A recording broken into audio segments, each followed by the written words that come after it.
doctor en ciencias políticas y también escritor. Estamos analizando un poco cómo está el panorama internacional antes de entrar en el territorio venezolano, porque son hechos que definitivamente tienen repercusión en Latinoamérica, en la región y en Venezuela. Antes de irnos a la pausa, doctor, hablamos también de esa propuesta, de ese deseo que tiene el presidente de los Estados Unidos, Donald Trump, sobre la franja de Gaza, que pudiera tener dos caras, pudiera tener dos panoramas. Uno, si bien pues el cese de la guerra, el cese de estos enfrentamientos en esta región, pero por otro lado, el desplazamiento de palestinos y por supuesto tomar el control de esta zona, que esto sería pues desde el punto de vista militar y estratégico para los Estados Unidos maravilloso, pero entonces ¿qué cobra mayor peso en esta ambigüedad? Si el bien de la tranquilidad en esta zona o lo estratégico militar para Estados Unidos. Es que nuevamente la mentalidad de gerente, no de político. Porque ¿qué pasa? Es decir, que cómo ve él, ahí hay un problema en Gaza. Sí, ciertamente un problema que hasta ahora ha sido difícil de resolver, aunque Israel en esta última etapa acabó prácticamente con Hamas y con Hezbollah, con las dos molestias que tenían en el norte y el sur que le hacían la vida imposible.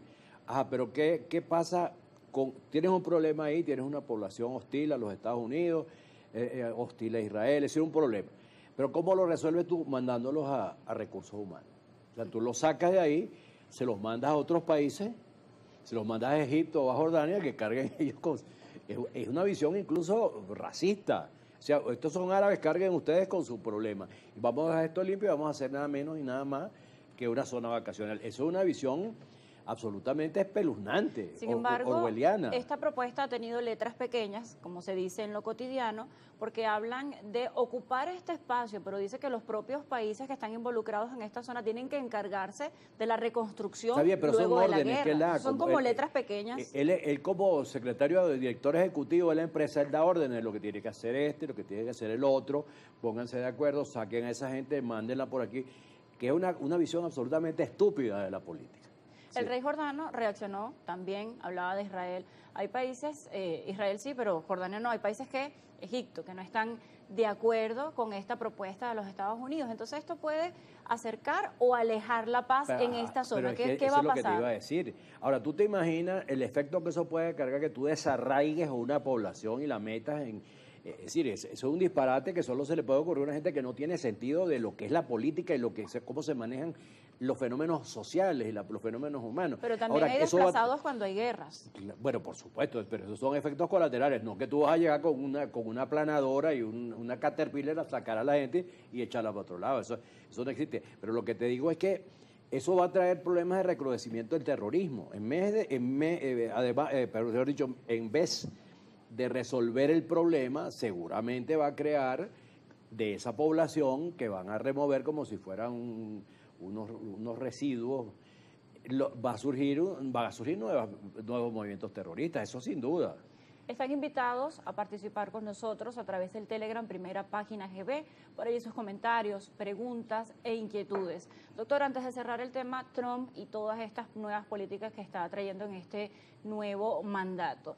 ¿Todo esto va a ser permanente durante su mandato o solamente es el inicio, él va a echar las cartas y luego va a ver los resultados y en base a eso pudiera luego redireccionar sus políticas? Pero ¿O va a ser de esta manera? Voy a echar las cartas y te voy a decir. No, yo creo que él está comenzando y como dicen, ¿no? Escoba nueva barre. Ahora vamos a ver cómo le va a reaccionar el mundo. Porque hasta ahora él ha podido, porque está viviendo la luna de miel y tiene un gran prestigio mundial y está haciendo cosas que sentidas por la gente, la lucha contra el wokismo, contra el terrorismo, contra la ineficiencia administrativa, contra la corrupción. Eso le ha dado una cobertura que le permite con la otra mano hacer disparate. Ahora vamos a ver cuando sus políticas económicas comienzan a producir resultados nocivos, que eso va a ser muy pronto. Tenemos interacción, doctor, a través de primera página GB en el Telegram, el usuario doctor Luis Loyo. Revisamos de inmediato, dice, pregúntale a su invitado en qué se basa para exponer lo errado o lo loco de Trump. Bueno, pero es que no lo digo yo, lo están diciendo los tribunales americanos. Y no lo digo yo, lo dice la experiencia económica mundial. El mundo entró en un colapso, yo lo expliqué hace rato, lo que pasa es que a lo mejor él no atendió, que el esquema proteccionista que tenía el mundo llevó a la humanidad a una crisis en los años 80 terrible. Bueno, me acuerdo que había autores que decían además que era el fin del capitalismo, que ahora venía la revolución socialista. Ese esquema de proteccionismo económico es el fracaso más grande que ha tenido la humanidad en materia económica. Y de ahí arranca la economía abierta que la practica China, por ejemplo. China, Xi Jinping dijo en 2017 en Davos que él quería ser el líder de la economía de mercado en el mundo. Bueno, ¿por qué? Bueno, porque eso fue lo que le permitió a China convertirse en quien disputa la primera potencia económica mundial. Entonces eso está ahí, eso es lo que hay que estudiarlo un poquito y saber. Eso desempola un poco la teoría que estamos hablando de una nueva guerra comercial, que sería lo que vendría para estos próximos años. Claro, pero él está regresando al pasado, guerras comerciales. En cambio, Clinton y Reagan impulsaron la globalización, es decir, llevaron el desarrollo económico a todas partes del mundo. Revisamos un poco la interacción. El usuario Domingo Vides, a través de Primera Página GB. Buenos días, en opinión del entrevistado, ¿cuál sería la mejor acción en el área política, económica, que pudiera implementar Venezuela para salir de este estancamiento económico y social que repercute en el desarrollo sustentable de nuestra nación? Bueno, a mí me preocupa mucho, por cierto, que veo bueno, hay cosas que me alegran y otras que me preocupan, ¿no? Por ejemplo, yo veo que el gobierno salió del socialismo, esa pesadilla que vivimos en ese periodo, y está estimulando, y de hace rato, relaciones con los empresarios, está abriendo la economía poco a poco, pero yo creo que el gobierno está muy distraído por problemas políticos. Yo recuerdo mucho que Clinton en su campaña electoral tenía eso lo sabe todo el mundo, ¿no? Tenía un letrero en su escritorio, así, en su oficina, que decía, es la economía, estúpido. Es decir, en vez de estar pensando en cosas otra vez políticas, reformas constitucionales, cosas que no sirven para nada.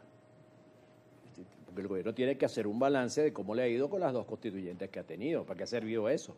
¿Para qué le ha servido a ellos? ¿Para qué le han servido las comunas? O sea, ¿cómo se ha fortalecido el gobierno o no con las comunas? Eso es un balance que ellos, de manera realista, deberían hacer. Ahora, ¿qué es lo que necesita el país? Una reforma económica muy profunda para levantar el nivel de vida de la gente. El Ejecutivo asegura que la reforma constitucional vendría de la mano con todas estas políticas de recuperación económica. Eso es un eufemismo. Las reformas económicas son reformas económicas. Tú tienes que hacer proyectos, transformaciones, cambios, de tomar decisiones en materia económica. Eso no tiene nada que ver con la política. Lo que pasa es que ellos tienen una visión politicista como buenos revolucionarios. Es decir, solo podremos ser libres cuando llegue el socialismo. No, tú lo que tienes que hacer es tomar las 10 reformas económicas necesarias para que la economía crezca, venga inversiones extranjeras, se acabe con la inflación, se acabe con los problemas cambiarios y los problemas monetarios. Eso es lo que tienes que hacer, eso no tiene que ver con la política. En ese orden de ideas que usted dice, el día de ayer fue aprobado en primera discusión en el Parlamento el proyecto de ley de las 7 transformaciones que van de la mano con lo económico y lo social. Tenemos más interacción a través del canal de Telegram, Primera Página GB, dice el usuario Romel Silva. Dice, buenos días, para el analista el descalificativo siempre está en su análisis y qué difícil para él está en reconocer resultados del 28 de julio y que Venezuela eligió un cambio. Estoy hablando del 28 de julio y nada de eso. El que ya está soñando. Bien, hablamos también, tenemos al usuario Roy Avilés. Revisamos por acá, buenos días. ¿De qué manera cree usted que puede afectar la deportación y repatriación de los venezolanos en nuestra economía y el nivel de desempleo? Se pregunta si será que aumenta de esta forma la economía informal y dice, en todo caso, ¿qué leyes protegen a los venezolanos migrantes en Estados Unidos? Bueno, es que yo creo que esa es otra de las cosas que hay que criticarle muy intensamente a Trump. Esa manera absolutamente brutal como ha emprendido el tratamiento del problema de la inmigración. Porque es que resulta que los países del mundo se han hecho gracias a la inmigración. Los dos grandes países del final del siglo XIX y comienzo del siglo XX, las dos potencias que competían, eran Estados Unidos y Argentina. Y ambas se hicieron sobre la base de las migraciones. Ahora, resulta que esta manera brutal, como está tratando no solo a los venezolanos, sino incluso a los indios, amenazó con votar a los indios, cuando los indios de la India, por supuesto, cuando los indios son la cantera más importante de talento tecnológico en los Estados Unidos. Entonces, te digo, todas son esas barbaridades que... El usuario Jesús Jaime, Primera Página GB, interactúa con usted. un poco extenso el mensaje, vamos a leerlo con Pero lee la síntesis. detenimiento. Dice, buenos días, Carlos Raúl, tú como un opositor crítico antichavista, pero a veces coherente en tu análisis, ¿qué opinas de los venideros resultados de la investigación de la USAID, que definitivamente la oposición recibirá el mayor golpe de fracaso en la historia política de Venezuela? Y también señala esta investigación de la USAID como el exterminio de los odiadores enfermos que cobraron para acabar con su propio país. ¿Cuál es su opinión? También se dirige de forma personal, dice Carlos Raúl, ¿por qué no hablar de los 30 países, 107 medios de comunicación y 6.200 periodistas que se alimentaron de la USAID para atacar a Venezuela? Bueno, pero si es que eso ya lo dijo Trump, ni siquiera es necesario que yo lo repita. Él dijo que bueno, y lo repitió Elon Musk, que la USAID es una organización criminal. Bueno, ciertamente es una organización criminal. Ahora, yo lo que estoy esperando es que se publiquen los nombres de los medios y de los periodistas que recibían dinero de la USAID. Tenemos un poco más de interacción por acá, en este mismo orden, acerca de lo que usted acaba de decir. El usuario Manuel Salinas, primera página GB, interactúa a través del Telegram y dice, ¿no cree el entrevistado que la Fiscalía debería publicar la lista de los corruptos venezolanos de ese dinero de la USAID? Bueno, es que tiene que salir primero la lista de allá, de los Estados Unidos, tiene que publicarla en Estados Unidos.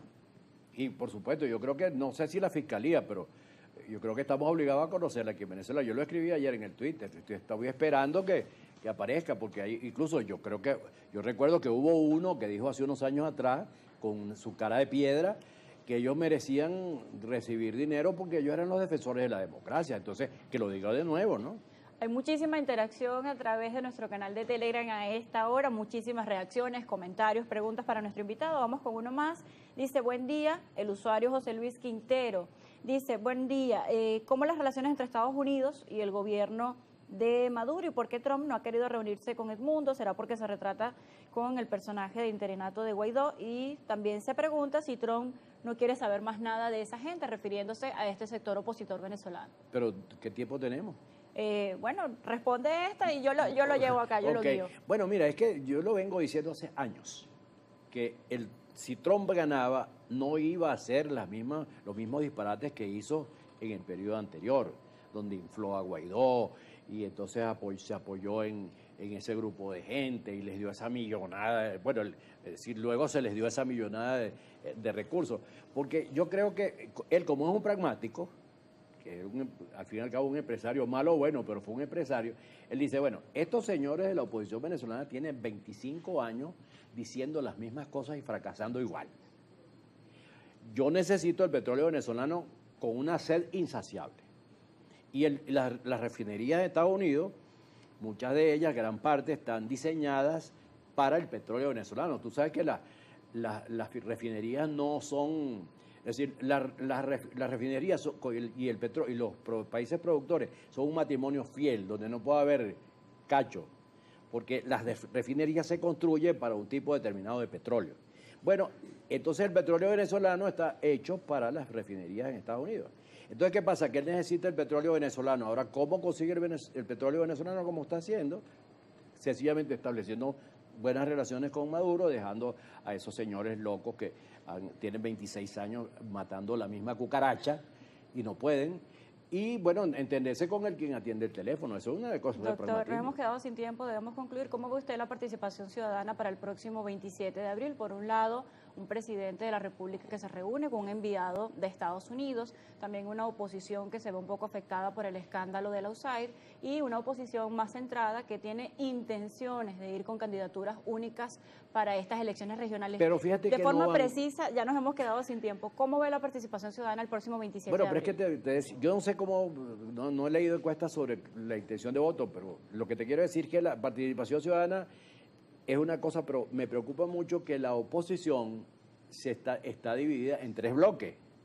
Un bloque de esos que están rezando el mismo berequetén de hace 25 años con la abstención, y entonces la otra oposición está dividida en dos bloques que no se ponen de acuerdo. Entonces eso le va a hacer perder muchísimos gobernadores y muchísimos diputados.